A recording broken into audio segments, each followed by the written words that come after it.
हरे राम राम राम हरे हरे, हरे कृष्ण कृष्ण कृष्ण हरे हरे.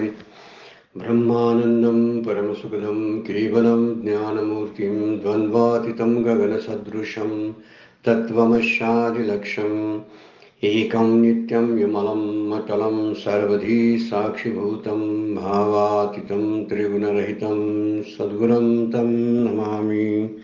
नमामि सद्गुरु शान्तं सच्चिदानन्दविग्रहं पूर्णब्रह्मपरानन्दईशम् आनन्दीवल्लभं सद्गुरु सच्चिदानन्दं केवलं करुणाकरं ज्ञानयोगेश्वरं वन्दे ज्ञानदेवा पुनः पुनः. अलंकापुरी पुण्यभूमि पवित्र तिथे नांदतो ज्ञान राजा सुपात्र तया आठविता महापुण्य राशी. नमस्कार माझा सद्गुरु ज्ञानेश्वराशी. सर्व संतांना वंदन करतो. सद्गुरूंना वंदन, ज्ञानेश्वर माऊलींना वंदन, सर्व श्रोत्यांना वंदन करून आजच्या शिवगड अध्यात्म चॅरिटेबल ट्रस्टच्या ज्ञानेश्वरीच्या नित्याच्या उपासनेला आपण प्रारंभ करतोय. 8व्या अध्यायाला आपण चालू आहे. आपला 8वा अध्याय आणि त्यातला श्लोक क्रमांक 14 वरचं व्याख्यान माऊलींचं जे आहे त्याचा आपण विचार करायला लागलोय, चिंतन करायला लागलोय. अनन्यचेता सततम यो माम स्मरति नित्यशा तस्याहम सुलभ पार्थ नित्ययुक्तस्य योगिनाम. माझ्याशी अनन्य भावानं शरण आलेले जे भक्त असतात, जे माझं सतत दीर्घकाल निरंतर स्मरण करत असतात, त्यांना माझ्यापर्यंत येण्याची वाट सुलभ होते. तस्याहम सुलभ पार्थ नित्ययुक्तस्य योगिनाम. असे नित्ययुक्त झालेले आहेत ते माझ्यापर्यंत अनायासे प्राप्त होतात. त्यांचं मरण अनायासे होतं, विना दैनेनं होतं. हे विचार फार महत्वाचा आहे. आणि भगवंताच्या स्मरणामध्ये त्यांचा देह त्याग होतो. किती सुंदर विचार माऊली मांडतात. आणि ही कल्पना फक्त नाही, तर आपण जर वास्तवात उतारलो तर आपल्याला ह्याच्या विचार, हा श्लोक आणि यावरल्या माऊलींच्या ओव्या ज्या आहेत त्या विचार करायला लावतात. हे दे ऋणवे पण देखुनी अंगी मी आपुलियाची उत्तीर्णत्वा लागी. भक्ताची या तनुत्यागी परिचर्या करी. देह वैकल्याचा वारा झने लागेल या सुकुमारा. म्हणून आत्मबोधाचा पांजरा सुयेत याते. वरी आपुलिया स्मरणाची वायली हिव ऐशी करी सावली. ऐशेनी नित्यबुद्धी संचली मी आणीत याते. माझ्यात आणि त्याच्यात असा हा अलिखित करारच असतो. तो आणि मी एकच असतो. आणि म्हणूनच मी माझ्या स्मरणाची अशी सावली त्या आत्मबोधाच्या पिंजऱ्यावरती मी विस्तृतप्रमाणे पसरवतो. आणि त्यामुळं त्याची अशी निश्चयात्मक आत्मबुद्धी स्थिर झाली असता मी त्यांना माझ्या निजधामाकडे, माझ्या स्वरूपाकडे घेऊन येतो. मी आणि त्या ते वरी आपली या स्मरणाची वाहिली. त्याच्यावरती पांघरण घालतो. आता हे पांघरण कसलं आहे बघा. पांघरून घालणं जे आहे ते पांघरून आहे त्या पिंजऱ्यावरती आणि पांघरून आहे. वास्तविक तो पिंजऱ्यामध्येच आहे, आत्मबोधाच्या पिंजऱ्यामध्ये आहे. आणि त्या पिंजऱ्यावरती नामस्मरणाची सावली आहे. एवढी रूपकं आणि उपमा वापरतात माऊली की त्यामध्ये आपण खोलात जाऊ शकतो. त्यामुळं आणि म्हणून तर आत्मबोध तर देतातच, पण काय मधल्या अडचणी ज्या आहेत ती शांतपणे देह सोडता यावा यासाठी. काल आपण परीक्षिताचं उदाहरण घेतलं होतं. परीक्षिताला शाप जरी असला तरी त्याच्या दंशाचा विकार किंवा दंशांच्या वेदना परीक्षितेला झाल्या नाहीत. तसं आपण शरीर जरी धारण केलं आणि आपल्याला शरीराप्रमाणे व्याधी येणारच, रोग येणारच, पण त्या रोगाबद्दल असणारा जी शीतलता आहे, त्या रोगाचा होणारा जो त्रास आहे तो भगवंताच्या कृपेनं आपण कमी करू शकतो. एका जनार्दनी भोग प्रारब्धाचा हरी कृपे त्याचा नाश होय. हरी कृपा झाली की या सगळ्या वेदनांचा नाश होतो. मृत्यू सुद्धा सुलभ होतो. हे सुलभ शब्द वापरलाय. मग तस्याहम सुलभ पार्थ. माझ्याकडचं त्याचं येणं जे आहे ना, त्याचा प्रवास जो आहे तो प्रवास दगदगीचा असणार नाही. तो अगदी एशी डब्यातून असा प्रवास करणार आहे. एशी कसला आहे? नामस्मरणाचा एशी आहे. बसलाय डब्यात कोणत्या? आत्मबोधाच्या डब्यामध्ये बसलेला आहे. त्यामुळे बाहेरील वाऱ्यांचा आणि लोकवायूच्या पॅसेंजरचा त्याला त्रास होणार नाही. आणि हे पॅसेंजर म्हणजे माझे देहादी सगळे देहापासून निर्माण होणारे रोग आणि इतर शरीराबद्दलचा असणारा मोह, आप्त स्वकीय लोकांच्या बद्दल असणारी आसक्ती, या कुठल्याही गोष्टीचा क्लेश माझ्या भक्ताला होणार नाही असं माऊली बोलतात. ही आश्वासनं पोकळ नसतात बरं काय, आणि म्हणून याचा अनुभव घेण्यासारखी ही आश्वासनं असतात. माझ्या भक्ताला त्रास होणे, कधीतरी झोपेच्या सुरुवातीला आपण हा अनुभव घेऊन बघावा की आपण आता जायला लागलोय, पण दिवसामध्ये उठणारे सगळे जे आवेग असतात, दिवसा जे आपण भोगलेलं असतं, अनुभवलेलं असतं, त्याचा सगळे आवेग संध्याकाळी झोपताना रात्री आपल्या बरोबर समोर येत असतात. पण भगवंताच्या नामस्मरणामध्ये आपण जर पहुडलेला असू तर आपल्याला याचा त्रास होत नाही आणि निवांत आपल्याला झोप लागते. असा निवांत मृत्यू स्वीकारायचा जर असेल तर आपण अनन्य भावानं त्याच्याशी एकरूप व्हावं आणि त्याच्याच स्मरणामध्ये या देहाचा त्याग हळूहळू व्हावा, अशीच इच्छा आपण सतत ठेवणं फार गरजेचं आहे. म्हणजे 133वी उभी आपण बघितलेली होती की मोठमोठे भक्त जे आहेत, मीराबाईसाठी घेतो विष प्याला, तुकोबांचा अभंगच आहे, ऊच नीच काही नेने भगवंत, कबीराचे मागी विनी शेले. आणि हे सगळं जर आपण विचारात जर घेतलं तर ह्या सगळ्या संतांच्यावरती जो अनुग्रह झाला आजही होत आहे, असा अर्थ नाही त्याचा की ते कुठल्या तरी युगामध्ये होतं आणि कलियुगामध्ये ते चालत नाही. अजिबात नाही. कलियुगामध्ये तर नामस्मरण हेच साधन दिलेलं आहे. त्यामुळं आपण आपला निश्चय असला पाहिजे, आपली श्रद्धा अशी असली पाहिजे, संत सांगतात ते माझ्या हिताचं आहे, मी ते केलंच पाहिजे असं एकदा पटलं पाहिजे आपल्याला. म्हणून शेवटच्या वेदना जर शमायच्या असतील तर ह्या वेदनेवरती अजूनही भूतलावरती औषध निर्माण झालेलं नाही. मृत्यूच्या वेदना शमवण्याचं औषध नाही बरं काय.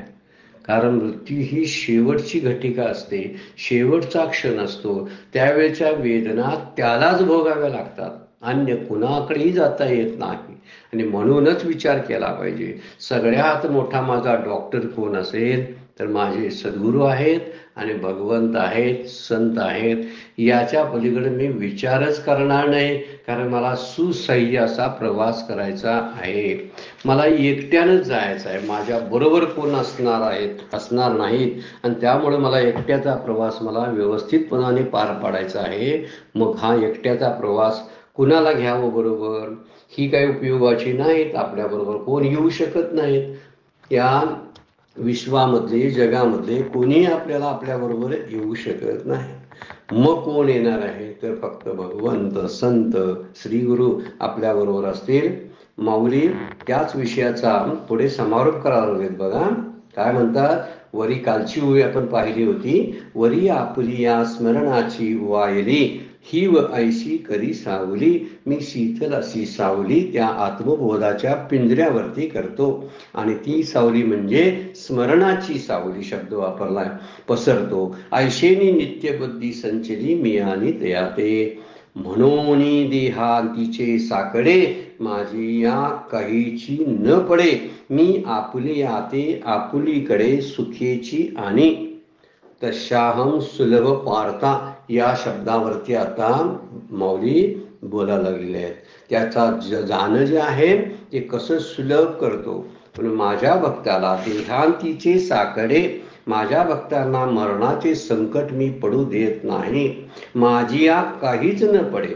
आणि मी आपल्या त्या भक्ताला माझ्या परमधामाकडे सुखाने घेऊन जातो. तशाहम सुलभ शब्दच वापरलेला आहे. मी आपुलिया ते आपुलीकडे सुखेची आणि अगदी सुखानं आणतो. जायचं सगळ्यांनाच आहे, पण सुखरूपतेनं देह सोडणं हे फार सगळ्यांना जमत नाही. जगताना सुखरूप होऊन जगणं आणि आनंदानं जगणं, आनंद प्राप्त करणं, आनंदानं राहणं आणि आनंदानं देह सोडणं ही कठीण गोष्ट आहे. आणि ती कठीण गोष्ट भगवंत आपल्यासाठी करायला तयार आहे. फक्त अनन्यचिता शब्द वापरलेला आहे, नित्य स्मरण शब्द वापरलेला आहे. म्हणूनच अशा ज्या भक्त ज्या आहेत, ते भक्त जे आहेत त्या भक्तांना मी मृत्यू काळाचं जे संकट आहे, पीडा आहे, क्लेश आहेत, ते होऊ देत नाही. कशाची आठवण होऊ देत नाही. फक्त आठवण असते ती भगवंताची असते. आणि म्हणून माझ्या भक्ताला मरणाचे संकट मी पडू न देता माझ्या परमधामाकडे सुखाने घेऊन जातो. आपल्याला हा जो प्रवास आहे, हा प्रवास निजपंथाला जायचा, ते संत श्रीगुरु आहेत, भगवंत आहेत, आपल्याला कष्टाविना हा प्रवास पूर्ण करायला मदत करतात असं भगवंत सांगतात. त्यामुळं सगळ्यांनी जर हा विचार केला तर सगळेच जीव भगवंताचाच अंश आहे. हे भगवद्गीता आपल्याला सांगते, श्रुती सांगते की सर्वच जीव भगवंताचे आहेत, अंश आहेत, पण त्यांना आपण संसाराचे आहेत वाटतो. आणि म्हणून संसाराच्या वेदना जातच नाही. कारण मी संसाराचा आहे असं वाटतो, संसार माझा आहे असा वाटतो. भक्तांच्या बाबतीमध्ये वेगळा आहे. भक्तांना आपण देवाचे आहे असं वाटतो आणि देवी त्याला म्हणतो हा माझा आहे. किती गंमतशीर गोष्ट आहे बघा. देवानं माझा म्हणणं फार उच्च दर्जाची गोष्ट आहे. देवाला पहिल्यांदा मी माझं म्हणावं, मग नंतर काही दिवसानं देव माझा म्हणेल. हे राम, मैं बार बार कहता हूं कि तू मेरा है, तू मेरा है, तू मेरा है, लेकिन तू एक बार कह दे की तू तुलसी मेरा है. तुलसीदासांचा दोहा आहे. हे प्रभू रामा, मी तुला म्हणतो तू माझा आहेस, माझा आहेस, पण एकदा तुझ्या तोंडातून येऊ दे, ए तुलसी तू माझा आहेस. संत कशासाठी भक्ती करतात बघा? देवानं आपलं म्हणावं यासाठी. मी देवाला आपलं म्हणलं ही सुरुवातीची गोष्ट आहे, अर्धवट आहे ती. देवाला मी आपलं म्हटलं, माझा देव आहे, माझा देव आहे. कधी कधी या संसार माझा आहे या सगळ्या कल्पनेतून तरी बाहेर किमान पडता आलं पाहिजे, देवाला तरी माझा म्हणावं. कारण संसार आपला, त्याला आपण संसाराचे वाटतो ही वाईट गोष्ट, आणि संसार माझा वाटतो. मी कुणाचा आहे? संसाराचा. म्हणजे मी गुलाम कुणाचा आहे? संसाराचा. आणि संसार कुणाचा आहे? माझा. हा शब्द जो आहे. पण भक्तांचं कसं आहे? भक्तांना आपण मी कुणाचा आहे? तर देवाचा आहे, मी देवाचा आहे वाटतो. त्यामुळे एक दिवस भगवंत म्हणतात तू माझा आहेस, देवही त्याला माझा म्हणतो. तुळशीदासांचा दोहा तसाच आहे. प्रभू मी तुम्हाला पुन्हा पुन्हा म्हणतोय, बार बार कहता हूं की ए राम तू मेरा आहे. आता तुम्ही एक बार तरी म्हणा की हे तुळशी तू मेरा आहे, तुम्ही माझे आहात, तू माझा आहेस, असे एकदा म्हणा, म्हणजे मी कृतार्थ झालो. आणि कृतार्थता केव्हा असते? देवानं आपल्याला जवळ घेण्यामध्ये. देव कधी जवळ घेईल? त्यासाठी निरंतर असलेलं स्मरण, नामस्मरण, त्यासाठी असलेला अनन्य भाव हा जो आहे, आणि संसाराची अनासक्ती, ही काही गोष्टी जर आपण लक्षात ठेवायला लागलो तर आपला मृत्यू सुलभ आणि सुखाचा होईल. सुखेची आणि मी आपुली याते आपुलीकडे सुखेची आणि सुखानं मी त्याला माझ्याकडे घेऊन जातो. म्हणून केवळ अनन्य भक्ताला देह सोडताना तो कष्ट होऊ देत नाही. कारण भगवंताशी अनन्य एकरूप झालेला प्रपंचाशी असणाऱ्या वेदना संपलेलेच असतात ना. जो प्रपंचातून बाहेर पडतो त्यावेळी प्रपंचाच्या वेदना संपतात. जो तेव्हा त्यानं देहतादात्म्य टाकून देतो त्यावेळी देहाचे असणारे विकार आणि रोग त्याला बाधत नाहीत. हा मुद्दा फार महत्वाचा आहे. जीवनमुक्ताचं वर्णन आहे. त्यामुळं त्याला सुलभ आणतो, म्हणजे काय करतो? पुन्हा जन्माला घालत नाही. जो मज होया अनन्य शरण, त्याचे निवारी मी जन्म मरण, या लागी शरणागता शरण मीची एको. अरे मी एकटाच असा आहे की तू मला शरण येऊ शकतोस, आणि शरण आल्यानंतर तुझं जन्म मरणाची काळजी तू करू नकोस. म्हणून ते म्हणतात देहपातानंतर सुलभ जाणं या शब्दाचा अर्थ आहे सुखानं. पुनर्जन्म नाही, पुनर्जन्म नाही, म्हणून सुखानं जाता येतं. आणि तेच त्याला निजधामाला, म्हणजे जी मुक्ती सायुज्यता त्याला प्राप्त करून देतात. इतकं प्रेममय जीवन भगवंताच्या प्रांतामध्ये आहे. करुणासागर आहे तो. आणि थोडंसं जरी घेतलं असलं तर त्याच्या चौपट देतो. ते ऋणवे पण देखुनी अंगी आपल्या भक्ताच्या उत्तीर्णत्वा लागी, भक्ताची या तनुत्यागी परिचर्या करे. त्याची मी सेवा करतो. शेवटी आपली मुलं बाळ सुद्धा सेवा करतात की नाही कुणाला माहिती. माझ्या देहाचा जर दुर्गंध सुटलेला असेल आणि मी लवकर प्रारब्धाचा भोग संपाय नाही म्हणून गेलो नाही लवकर, तर कसे त्रासामध्ये लोक येतील, चिंतित करतील, की त्यासाठी तुकोबा म्हणतात, ज्ञानेश्वरीमध्ये ज्ञानोबा म्हणतात की तुझ्या मरणासाठी ते नवस बोलतील, तू अजून का जाईनास म्हणून एवढी दगदग त्यांना होत असते. देव तसं म्हणत नाही. म्हणून ऐशा चोराचा कैसा विश्वास, धरली तुझी कास तुका म्हणे.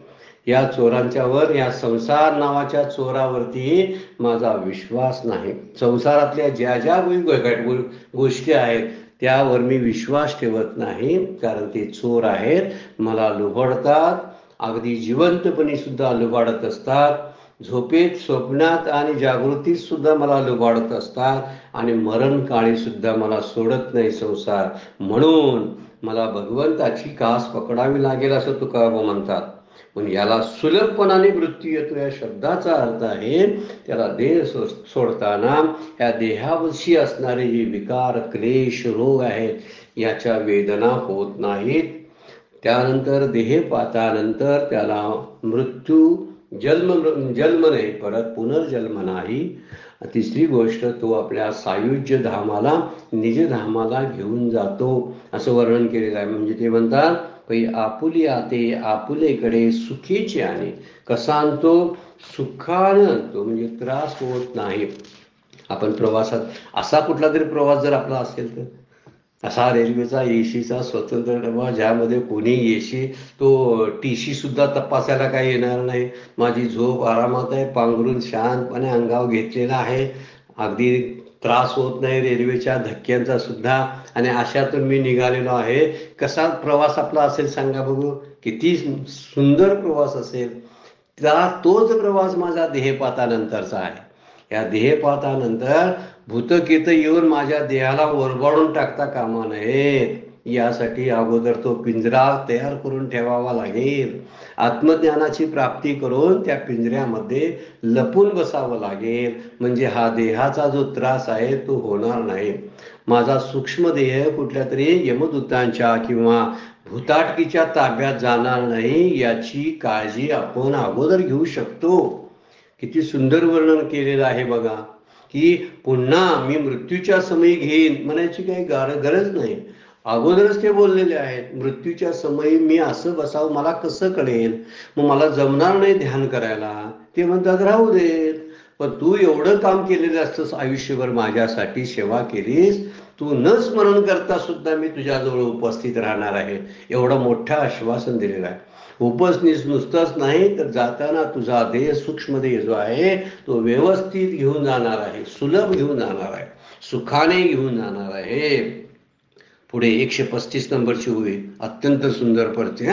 वरचील देहाची गवसने फेडूने, नेमकं काय करतात बघा, सुखानं घेऊन जातात, त्या देहाला, भक्ताला सुखानं घेऊन जातात. म्हणजे काय करतात तर त्याचा वरचील देहाची गवसने फेडूनी, आहाच अहंकाराचे रज झाडूनी, शुद्ध वासना निवडूनी आपणपा मिळवी.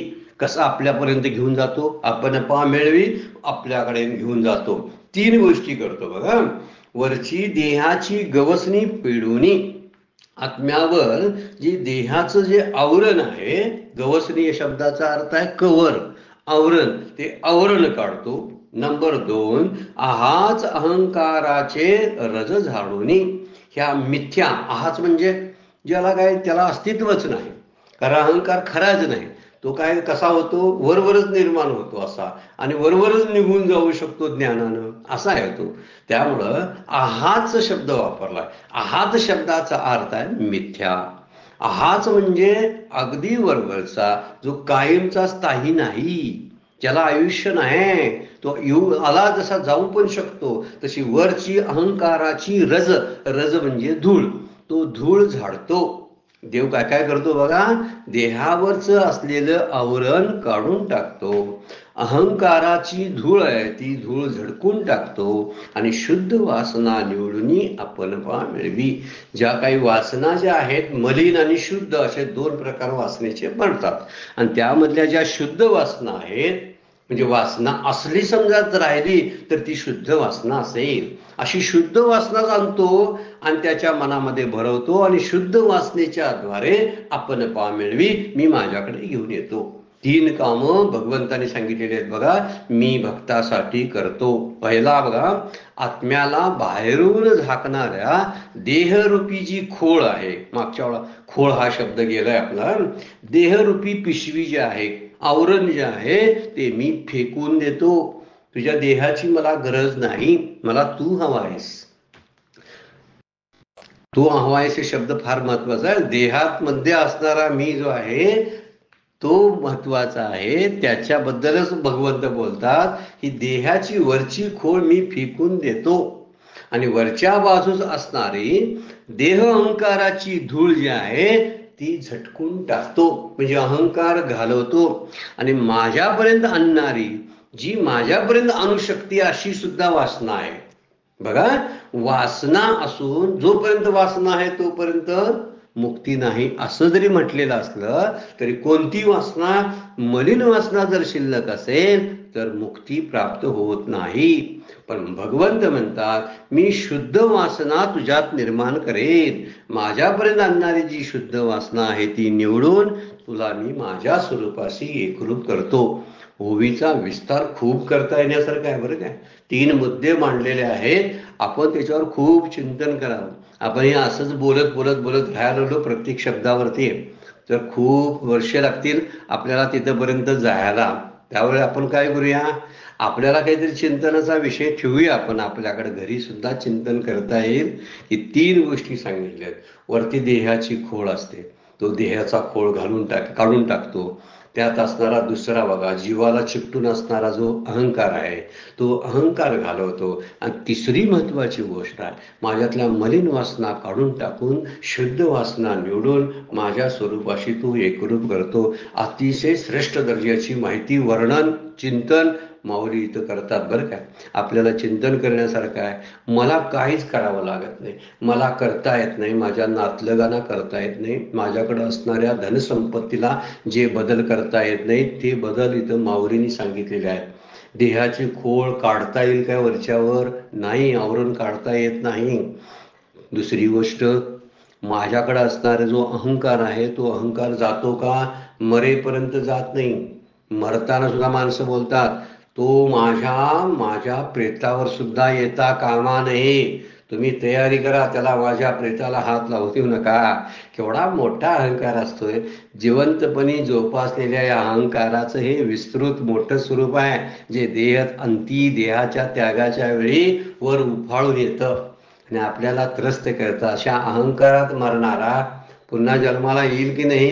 येईनच्या येईल, आणि रावणासारखा नाही येईल. रावणाला फार मोठा अहंकार होता ना. हे सगळे राक्षसी प्रतीक आहेत बरं काय. हे कंस, शिशुपाल किंवा रावण, हे हिरण्यकशिपू, हिरण्याक्ष, कुंभकर्ण, ही सगळी प्रतीक आहेत. हे आपल्यामध्ये राहत आहेत. आपल्यात असणारा जो अहंकार आहे तो रावणाचंच प्रतीक आहे. म्हणून इथं म्हणतात वरवरची असणारी अहंकाराची धूळ मी झाडून टाकतो. कधीतरी सूक्ष्म अहंकार असतो, मी काहीतरी केलं असं वाटत असतं, देवानं माझ्यासाठी यावं का येत नाही, असा एक सूक्ष्म अहंकार असण्याची शक्यता आहे. तो सुद्धा वरवरची धूळ आहे, तो झाडून टाकतो आणि माझ्यापर्यंत असणारी जी शुद्ध वासना आहे ती शुद्ध वासना मी घेऊन येतो, निवडून घेऊन येतो. का? एक शुद्ध आणि एक मलिन आहे, त्यातली शुद्ध निवडून घेतो. म्हणून म्हणतात ते काय, शुद्ध वासना निवडून आपण मिळवी माझ्यापर्यंत घेऊन येतो. त्यामुळं आत्म्याला बाहेरून जो झाकणारा देहरूपी खोळ आहे, ती खोळ म्हणजे आत्म्यावर 3 देह आहेत, 5 कोश आहेत. त्या 5 कोशाचं 3 देहाचं आवरण आहे. एक स्थूल देह आहे, तो काय जाणारच आहे, नाशवंत आहे. दुसरा सूक्ष्म आणि कारण तिसरा आहे. त्या 3 देहांचं असणारं हे आवरण आहे. पंचकोश आहेत, हा हे पंचकोश आहेत. अन्नमय आहे, प्राणमय आहे, मनोमय आहे, विज्ञानमय आहे, आनंदमय आहे. असे 5 कोश या जीवावरती असतात. हे सगळं मी वरचं खोळ आहे त्याला म्हणतात माऊली, ती खोळ काढून टाकतो. त्यासाठी गवसणी शब्द वापरलेला आहे. गवसणी म्हणजे पूर्वी हा शब्द वापरला जायचा. जे लोड किंवा उश्या असतात, त्या उश्याला जे कवर असतात, पिलो कवर असतात किंवा लोडचा कवर असतो बघा, आतमध्ये लोड असतो मुख्य किंवा उशी असते आणि त्या उशीला आपण कवर घालतो. त्या कवरला गवसणी शब्द पूर्वीचा आहे शब्द. माऊलींनी इथे त्याचा वापर देहासाठी केलेला आहे. देह हे उशीच्या कवर सारखं आहे आणि उशी म्हणजे आतलं जे स्वरूप आहे ते आहे, मूळ स्वरूप आहे. हे वर्णन करताना गवसणी त्याची मार्मिक शब्द वापरलाय बघा.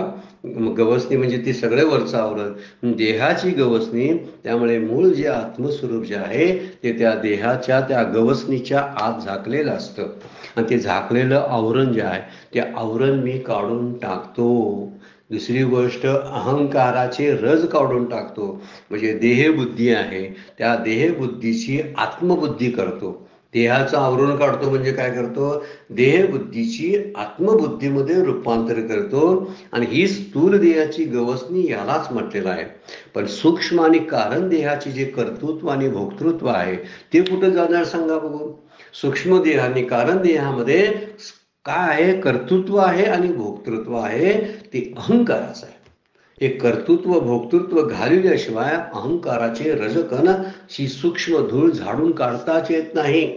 म्हणून भगवंतांनी तो वर्णन करताना म्हणलेलं आहे की देहाची खोल जी आहे ती काढली पाहिजे, देहाचं झाकण उघडलं पाहिजे. त्या झाकणाच्या आत भगवंत म्हणजे आत्मस्वरूप राहतं, ते त्याला मी उघड करतो. नंबर 2ला ती जी सूक्ष्म देहावरती आणि कारण देहावरती असणारी कर्तृत्व आणि भोक्तृत्वाच्या अहंकाराची जी धूळ आहे ती धूळ सुद्धा मी काढतो. अहंकार काय करतो की व्यथाच देत असतो. त्यामुळे अहंकार टाकला ना, अहंकार गेला तुका मने देव झाला, तुकोबा बोलतात. ज्याचा अहंकार गेला ना, हा देहांकारू नाथिला, हा समूळ दयाचा नाशिला, तोची परमात्मा संचिला आधीचा आहे. तैसा विचारणी अहंकार सांडिये, मग अस्तीची वस्तू होईजे. माऊलींच्या ओव्या आपल्याला फार उद्बोधन करणाऱ्या. देहांकार हा नाथीला शब्द काय वापरला, नसलेला. अहंकार आहे काय तो, नाही, पण नसलेला अहंकार. आणि इथं शब्द काय वापरला, आहाच अहंकाराचे. आहात शब्दाचा अर्थ आहे नसलेला, आणि इथं या ओळीमध्ये काय म्हणतात, नाथीला म्हणजे नसलेला. हा देहांकारू नाथीला, जयाचा समूळ नाशिला, गेला ना तो परमात्मा संचिला आधीचा आहे, अगोदरचाच तो परमात्मा आहे. ही गवसणी काढली की मूळची लोड तक्के उशी आपल्याला दिसायला लागते ना आतमध्ये. वर नुसता कवर घातलेलं असतं, हे देहाचं कवर तो काढतो. अहंकारामध्ये अहंकाराच्या द्वारा निर्माण झालेलं कर्तृत्व आणि भोक्तृत्वाची भ्रांती झाडून टाकतो. त्याला रजोगुण शब्द वापरलेला आहे. हे रजक म्हणजे रजोगुण काढून टाकतो. आणि शेवटी शुद्ध वासना. शुद्ध वासना शब्दाचा अर्थ आहे की जी मलिन नाही ती. मलिन वासना नंतरच्या जन्माला कारण होते. मलिन वासना नंतर जन्म झाल्यावर दुःखाला कारण म्हणत असते. म्हणून जन्म घेणे लागे वासनेच्या संगे. वासना कोणती, मात्र मलिन वासनेच्या संगे जन्म घ्यावा लागतो, अन्य नाही. शुद्ध वासना नाही. शुद्ध वासना भगवंतापर्यंतच घेऊन जाते, कारण त्याच्याच प्राप्तीची ती तळमळ असते, ती मुमुक्ष असते. आणि मुमुक्षामुळं तो मोक्षालाच प्राप्त होतो, अन्य जाईल कुठे असं माऊली बोलतात. म्हणून 3 गोष्टी तो करतात भगवंत आपल्यासाठी, की जीवाची वासना जी आहे ती कुठंतरी गुप्त रीतीने राहिलेली असतात, त्या वासना सुद्धा तो काढून टाकतो आणि शुद्ध वासना बनवतो. आतमध्ये शुद्ध वासनेला प्रेरणा देतो. शुद्ध वासना एकच आहे. भगवत प्राप्तीची जी इच्छा आहे त्या इच्छेला शुद्ध वासना म्हणतात. ज्या इच्छेनं फक्त भगवंताच्या प्राप्तीची तळमळ किंवा इच्छा असते ती वासना शुद्ध असते. म्हणूनच त्या 3 गोष्टी याच्यामध्ये सांगितलं. आणि जरा खोलात जाऊन आपण जर चिंतन करायला लागलो तर पहिला आहे स्थूल देह, दुसरा आहे सूक्ष्म देह आणि तिसरा आहे कारण देह. देहाची गवसणी फेडूनी हा स्थूल देहाचं वर्णन केलेलं आहे.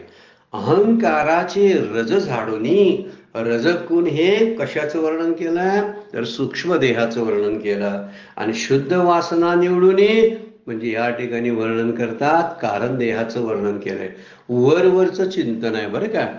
वाटतं तसं आपल्याला मुक्त बोलायला आपण चालू केलेलं आहे. आपण आणि याच्यावरती चिंतन करावं. पहिला देहाची जी गवसणी फेडून शब्द वापरलेला आहे हे तमोगुण घालवण्याचं वर्णन आहे. तमोगुण गेला. आता दुसरा जो वापरलाय अहंकाराचे रज झाडूनी, यामध्ये रजोगुण घालवण्याचा उद्देश आहे. आणि शुद्ध वासना निवडून आपण मिळवी, इथं सत्वगुण घालवण्याचं भगवंत बोलतात. आणि ज्याचे 3 गुण गेले तो गुणातीत झाला. आणि गुणातीत जो आहे तो भगवत स्वरूपच होतो. का होणार नाही? म्हणून आपण मिळवी म्हणतात. म्हणजे तमोगुण गेला, देहावरची खोड काढली. 2 नंबरला सूक्ष्म देहावरचा असणारी धूळ काढली. धूळ अहंकाराची आहे ती काढली. आणि 3 नंबरला वासनेचं वरती असलेलं जे मलिन वासनेचं जे आवरण आहे त्या आवरणाला काय म्हणतात? तर सत्वगुण म्हणतात. या सत्वगुणाला सुद्धा होती कुणकुणच सत्वगुणाची जनार्दनाने कृपा केली. नाथांची एक उभी आहे की माझा तमोगुण रजोगुण पळून गेले, होती कुणकुण सत्वगुणाचे. जरासा सत्वगुण माझा शिल्लक राहिलेला होता तोही भगवत कृपेनं गेला. म्हणजे शेवटच्या क्षणाला समजा सत्वगुणातले काही अंश जरी शिल्लक राहिले असले तरी ते काढण्याचं काम भगवंत करून आपल्याला निजधामाला घेऊन जातात. म्हणून शुद्ध वासना शब्द त्यासाठी वापरलेला आहे. अहंकार एक शब्द वापरला आणि देह एक शब्द वापरला. त्यामुळे तिन्हीचा विचार करताना आपल्याला मन, विक्षेप आणि आवरण मी घालवतो असंच म्हणायचं आहे. मी पहिल्यांदा देहावरची खोळ काढतो, तमोगुण घालवतो. मी अहंकाराची धूळ झाडतो, मी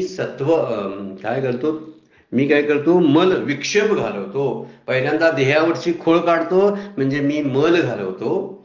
नंतर अहंकाराची धूळ झाडतो म्हणजे मी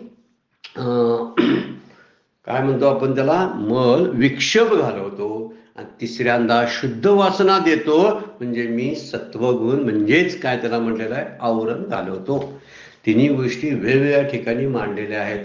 तिन्ही देहांचं वर्णन, तिन्ही गुणांचं वर्णन आणि 3 ज्या मायेच्या शक्ती आहेत म्हणजे मल विक्षेप आवरण 3 शक्ती, 3 देह स्थूल सूक्ष्म आणि कारण, आणि मल विक्षेप आवरण आणि 3 गुण तम रज आणि सत्व. ह्या तिन्हीचा विचार या 3 तुकड्यामध्ये माऊलीने केलेला आहे. असा थोडासा त्यातला लक्षार्थ आपल्याला वाटायला लागतो. आपलं चिंतन वेगळं असू शकतं, आपल्या वेगळ्या पद्धतीने चिंतन करावं. हे एका वैयक्तिक एखाद्या व्यक्तीने केलेल्या चिंतनावर आपण अवलंबून राहू नये. पण वाटतंय मात्र तसं वरवरच्या हे तिन्ही गुण म्हणजे त्वम गुणत्रयातीता, त्वम अवस्थात्रयातीता, त्वम देहत्रयातीता असं जे वर्णन कोणत्या आपल्याला अथर्व शीर्षामध्ये जे गणपती स्तुती करताना जे केलेलं आहे तीच अवस्था इथं वर्णन केलेलं आहे. 3 देहाच्या पलीकडे जाणं, 3 मायेच्या शक्तीला ओलांडून पलीकडे जाणं, 3 गुणांना ओलांडून पलीकडे जाणं म्हणजे भगवंत त्याला आपलासा करतात. आणि तेच वर्णन जीवाच्या ज्या वासना आहेत कुठेतरी लपलेल्या असतात त्या शोधून काढून ते घालवण्याचं काम भगवंत करत असतात. वासनेचे 2 प्रकार आपण मगाशीच बघितले, एक शुद्ध आणि एक मलिन.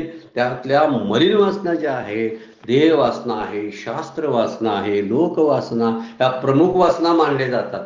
आणि वित्त वासना, वित्तेषणा, पुत्रेषणा वगैरे वगैरे त्याच्याने पोट प्रकार पाडता येतील आपल्याला. पण खऱ्या मुख्य ज्या मानल्या जातात त्यामध्ये त्या इन्क्लूड आहे देह वासना, शास्त्र वासना, लोक वासना.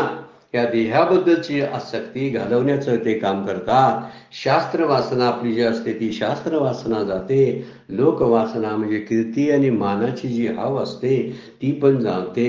माझ्या माघारी माझी कोणतरी आठवण काढावी, माझं नाव राहावं, माझे पुतळे बांधावेत, माझ्या नावानं मोठमोठी मंदिरं उभारावीत, ही लोकवासना आहे.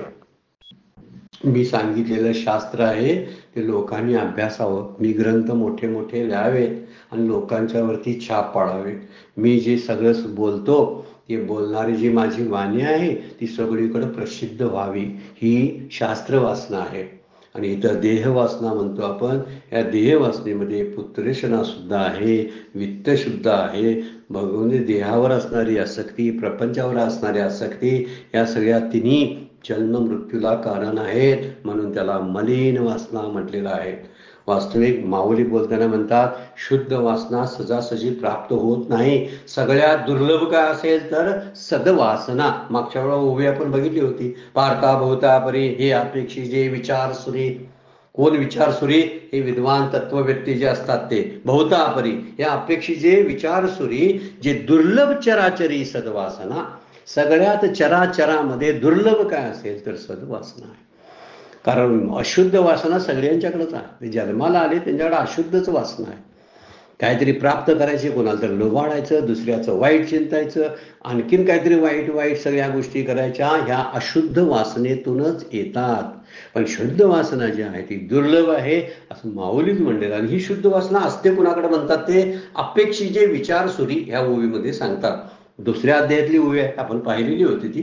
पण त्यामध्ये म्हणतात, पार्था बहुता परी हे अपेक्षी जे विचार सुरी, जे दुर्लभ चराचरी सद्वासना. म्हणून मोक्षाची इच्छा, भगवंताला प्राप्त करण्याची इच्छा हीच शुद्ध वासना आहे. त्यामुळं मलिन वासना ज्या आहेत, म्हणजे देह वासना, शास्त्र वासना, लोकवासना, या बाजूला करून भगवंत काय करतात, त्याला शुद्ध वासनेच्या द्वारे आपल्या स्वरूपामध्ये विलीन करतात. वरचील देहाची गवसने फेडूनी, आहाच अहंकाराचे रज झाडूनी, शुद्ध वासना निवडूनी आपण मिळवे. म्हणजे शुद्ध वासनेद्वारे आपल्या स्वरूपात विलीन करतात. विचारानं, विचार इथं करायला पाहिजे. आणि विचारानं देहाची गवसनी उपाधी तो काढून टाकता आली पाहिजे आपल्याला. भगवंतांनी सांगितले की मी हे करतो सगळं. म्हणजे जे भक्त आहेत ना, ते माझे भक्त आहेत, त्यांचं श्रवण मननाच्या द्वारे मिथ्या अहंकाराची मी धूळ झाडून टाकतो. त्यांची अहंकार कधी जातो? श्रवण आणि मननानं अहंकार जातो. आपण कोणतरी कोणच नाही, ही अवस्था फार उच्च दर्जाची आहे. आपण कोणीतरी या ठिकाणी अहंकार असतो. म्हणजे कोणीतरी आहे घालवण्यासाठी शास्त्राचं श्रवण व्हायला पाहिजे, शास्त्रावर मनन केलं पाहिजे. या दोन गोष्टीचं वर्णन केलेलं आहे. आणि विचारानं हा देह खोटा आहे, ही फक्त खोड आहे, गवसणी आहे, ही फक्त उपाधी आहे. ही उपाधी काढली तरच मला आतमध्ये असणाऱ्या मनोरम्य सुंदर अशा आत्म्याचं दर्शन होईल. म्हणून श्रवण मननाच्या द्वारे मिथ्या अहंकाराची झूड झाडून टाकतो. आणि सद्गुरू किंवा संत उपदेशाच्या द्वारे देहवासना, शास्त्रवासना आणि लोकवासना काढून टाकतो. हे आता आपण जे चिंतन बघायला लागलोय ना, हे खंडाळकर महाराजांच्या ज्ञानेश्वरीमध्ये ह्या ओळीवर दिलेलं आहे. 4 ओळीमध्ये चिंतन दिलेलं आहे. पुन्हा आणि बघा, त्यामध्ये ओळी क्रमांक आपण 135 पाहायला लागलोय. त्यावर बोलताना ते बोलतात, विचारानं देहाची उपाधी काढून टाकतो, श्रवण मननाच्या द्वारे मिथ्या अहंकाराची धूळ झाडतो, आणि सद्गुरू किंवा शास्त्र संत उपदेशाच्या द्वारे ह्या तिन्ही वासना काढून टाकलेल्या असतात. देह वासना, शास्त्र वासना आणि लोकवासना. सगळ्यात अवघड असणारी गोष्ट आहे तर लोकवासना. लोकवासना का अवघड आहे? अगदी मुक्त स्थितीला आलेले मोठमोठे लोक जे इतरांना सुद्धा मार्गदर्शन करत असतात, कधी कधी अनुग्रहितही करत असतात. पण माझ्या अनुग्रहामुळे माझे अनुग्रहित असणारे शिष्यांची संख्या वाढावी अशी एक मनात इच्छा असते. माझ्या शिष्याने मी दिलेला उपदेश जगाला सगळ्यांना पटवून द्यावा, म्हणजे मला शांती मिळेल. म्हणजे माझी शांती अजूनही त्यांच्यावर मी अवलंबून ठेवतो. फार अवघड असणारी ही लोकवासना आहे. लवकर जात नाही बरं काय. सगळं सोडतात माणसं, पण मानाची इच्छा सोडत नाहीत, कीर्तीची हाव जात नाही. शेवटपणे राहणारी, जसा पंचविषयातला रस विषय शेवटपर्यंत टिकून राहतो, तशी वासनेमधली शुद्ध जी वासना आहे, लोकवासना, ही शेवटच्या क्षणापर्यंत टिकून राहते. म्हणूनच भगवंत सांगतात, या तिन्ही वासना मी घालवतो. कारण खरी जात नाही ती लोकवासना जात नाही. आता विचार जसा आपणही अंतर्मुख होऊन करणं गरजेचं आहे. म्हणून सद्गुरू आणि संत उपदेशाच्या द्वारे देह वासना, लोकवासना आणि शास्त्र वासना घालवतो आणि शेवटी मात्र आपल्याकडे घेऊन येताना ब्रह्मवासना निर्माण करून माझ्याशी एकरूप करतो. या 4 गोष्टी एकदमच सांगितलेल्या आहेत बरं का. देहाची उपाधी काढणं नंबर 1, नंतर अहंकाराची धूळ झाडणं नंबर 3, ह्या सगळ्या 3 वासना घालवणं उपदेशाच्या द्वारे, आणि नंबर 4, नुसत्या वासना गेल्या पण शुद्ध वासना पाहिजे, ती ब्रह्मवासना आहे. ती ब्रह्मवासना निर्माण करून माझ्याशी एकरूप करण्याचं काम भगवंत म्हणतात मी करतो. माऊलीने आपल्याला आश्वासन दिलेलं आहे की मी हे सगळं करतो. याचा विचार थोडासा आपण आतमध्ये जाऊन माझी मलिन वासना ज्या आहेत त्या मलिन वासना कशा जातील, त्या 3च आहेत. मग आपण त्याच्यावरती काम केलं पाहिजे. नुसते आपण अभ्यास किंवा ऐकून किंवा मी ज्ञानेश्वरी वाचून ही माझी वासना जाणार नाही, तर मला विचारानं देहावरची गवसणी काढून टाकावी लागेल. दुसरी गोष्ट, अहंकार आहे काय मलाच तपासावं लागेल. शत्रूला नमस्कार करायला सुरुवात करावी. जी आपल्याला आवडत नाही त्यांना नमस्कार केला की आपला अहंकार गेला म्हणून समजायचं. स्वतःला तपासायचे एकच ठिकाण आहे की जी गोष्ट, जी व्यक्ती, जी गोष्ट मला आवडत नाही त्याच गोष्टीला मी नमस्कार करतो. ज्यावेळी नमस्कार करतो ना त्यावेळी समजायचं माझा अहंकार जो थोडासा सूक्ष्म होता हा बोलून नुसता जात नाही. माझा अहंकार गेला, मी अहंकार घालवायला लागलोय, माझा आता पूर्ण गेला. ह्या बोलण्यानं तो जात नाही, तो विचाराने अहंकार सांडीचे मग तिची वस्तू होईल असं माऊली म्हणतात. विचार करायला पाहिजे अहंकाराचा. दुसऱ्याला कळणार नाही असा अहंकार माझ्याकडे असतो. कदाचित लोक मला म्हणायला लागतील हा अहंकार नसलेला माणूस आहे बघा, त्याला कसला अभिमान नाही, गर्व नाही, ताटा नाही, असे म्हणणारे खूप भेटतील. मलाच माहिती असतं माझ्यात अहंकार आहे की नाही. कारण तसं म्हणलेलं मला गोड वाटतंय ना तर मी अहंकार आहे. मला कोणतरी म्हणलं ना माझ्याकडे अहंकार नाही, तुम्ही गर्विष्ठ नाही, तुम्ही फार शास्त्र पंडित आहात, असं म्हणण्यानं जर मला बरं वाटत असेल तर समजायचं माझ्याकडे अहंकार आहे. एक माणूस चुकवून मला गेला, 4 जण मला नमस्कार करून गेले, 5वा तसाच गेला. असा का गेला असेल? काय समजतो स्वतःला? माझ्याकडे अहंकार आहे हे समजून चालायचं. किती लोक पाया पडोत आणि गळ्यामध्ये माळा पडोत, हे चालत नाही. त्या ठिकाणी अहंकार घालवणं तर फार अवघड गोष्ट आहे. शेवटी जातो तो अहंकार बरं काय. मन, बुद्धी, चित्त अहंकारातलं विलीन होण्याचं शेवटचं काय?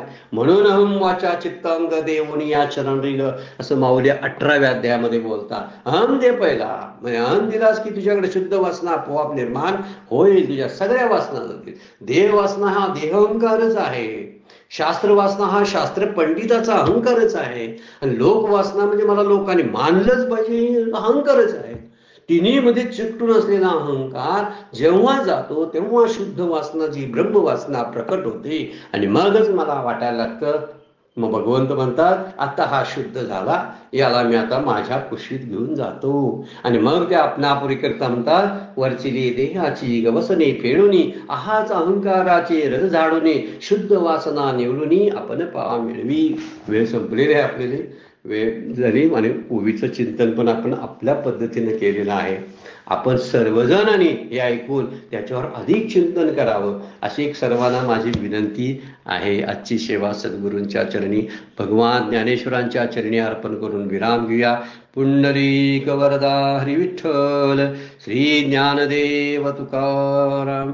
विठ्ठल विठ्ठल विठ्ठल विठ्ठल विठ्ठल विठ्ठल विठ्ठल.